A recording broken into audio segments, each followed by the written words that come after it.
As a video editor, you know that finding the right plugins to help with your process is a very essential part of video editing. Today, we're going to be looking at a particular plugin for color grading that is here to change the game of color grading. Now, that's very interesting because I'm also curious to find out more about this plugin. Hi, my name is Bobby Dumas and you are welcome back to my YouTube channel. If this is your first time, do not leave without subscribing. So we're going to be looking at a color grading plugin called Dehancer. Now, Dehancer recently reached out to me and spoke to me that they have a plugin that is going to help with color grading and make our color grading look better, to make it look film-like. And I was like, okay, I'm excited and I want to know more. So they've sent me this plugin to look at. I've downloaded this plugin, installed it on my Mac, and done a few tests here and there. And today I'm just going to tell you things that I like about this plugin and things that I do not like that I feel could be made better about this plugin. Now, if you are using a Mac that has an Intel core or an Intel processor, you're probably not going to be able to use this plugin on Premiere Pro and After Effects. This is one of the things that I had to deal with while trying to get this plugin to work on my laptop. After a while, we realized that the plugin for Premiere Pro and After Effects was not going to run. It was going to just keep giving me errors. Why? Because my laptop has an Intel processor. However, my laptop specifications are quite high. I use a 32 gig RAM laptop. It has two graphic processors, which is AMD and Intel. However, switching to AMD for just Premiere Pro and After Effects was just like a thing that couldn't be done. So, I mean, I literally just gave up. And so I didn't get to use the plugin for these two softwares. But the interesting thing I like about this plugin is that this plugin is not just available on Premiere Pro and After Effects. It's also available on Photoshop, Lightroom, and even Final Cut and DaVinci. So you do not even have to switch to any of these applications just to use this plugin. Depends on what you want to do. You can use this plugin at your disposal. That's one thing I really like. The other thing I do not like is the fact that obviously you kind of have to be using higher processors to be able to run this plugin. Entry-level users or people who use, lower system requirements may not be able to enjoy this plugin to its full capacity. They would have to work with what this plugin wants to work with. Kind of a turn up for me, but it's not so bad. I don't think it's so bad. The plugin runs perfectly well on Lightroom and Photoshop for me, which is surprising because I would think that if it can run on that, it might as well run on, Lightroom on After Effects and Premiere Pro. However, that's not the case. But then we move.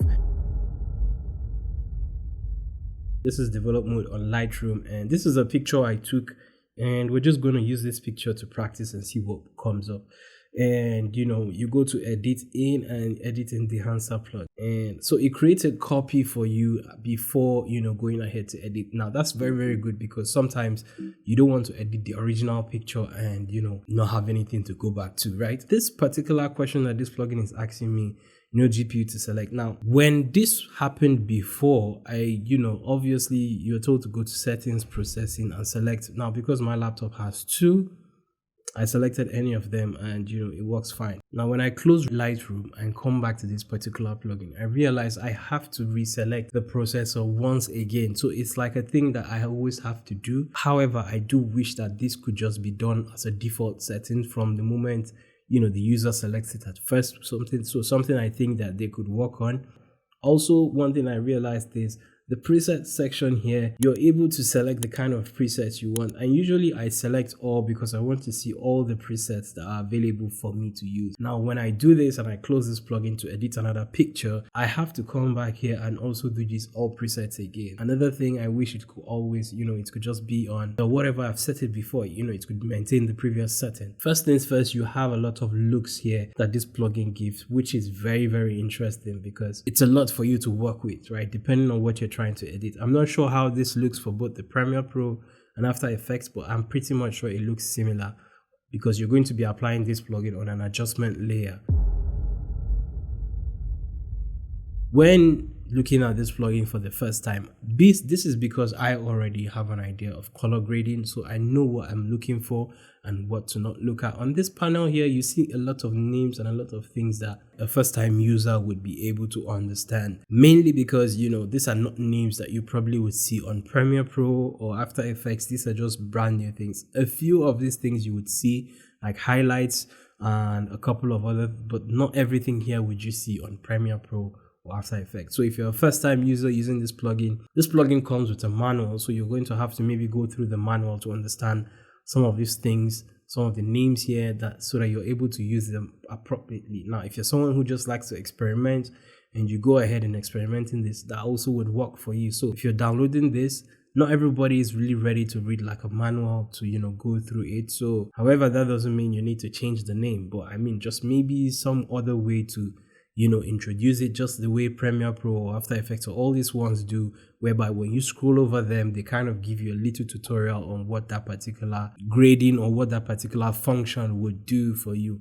Just things like that, or tips that would be accompanied with the plugin, so that people using it for the first time are able to understand what the plugin is doing. One interesting thing about this plugin, which I really wanted to talk about, was the fact that Dehancer is not just available on softwares for laptop, it's also available on your mobile phone. Now, I have my mobile phone here and I have Dehancer here. The interface of it is looking straightforward. One good thing about this app is that it's designed mainly for color grading. So if you're going to use this app, be sure that you have done the cuts that you want to do on your video, mainly for videos or pictures. If you have a picture, it's easy. But if you're going to use it for videos, you may have to have already done the cuts that you want to do before importing it here. So it has a very, very interesting interface. And if you feel the need to edit what that preset is, or under that preset you click edit, you have a lot of things to edit. All you need to do is scroll down and there's just a lot to work with here. And trust me guys, it's actually a very interesting way to edit your videos or your pictures on your mobile phone. It changes the game. So if you do not want to edit on Premiere Pro, you can as well edit on your mobile phone. That's interesting. Now, obviously, one of the things that I do like about this plugin is when you look at the way it edits, you see this bloom or this halation look that it gives it. I love this particular edit. So I'm able to edit this, play around with a couple of edits for me to get what I like, say okay, and it goes back to Lightroom and I can, further edit it the way that I want it to do. I have to say the interface of the plugin is very interesting, very simple, not too complicated. Any other person using it, it just looks exactly the way Lightroom is, It looks like you can only edit one picture at a time on this plugin. So for Lightroom, you're probably going to have to do this one by one. You can't really do like a batch edit, but that would be nice in their coming update if you can do like a batch edit. The way this plugin edits is different from what you would regularly edit, and the probability of you being able to get some of these looks or what this plugin is able to do, yeah, maybe close to it, but not as good as what this plugin is giving me on this particular software. So I have to give it to them in terms of how good their plugin is.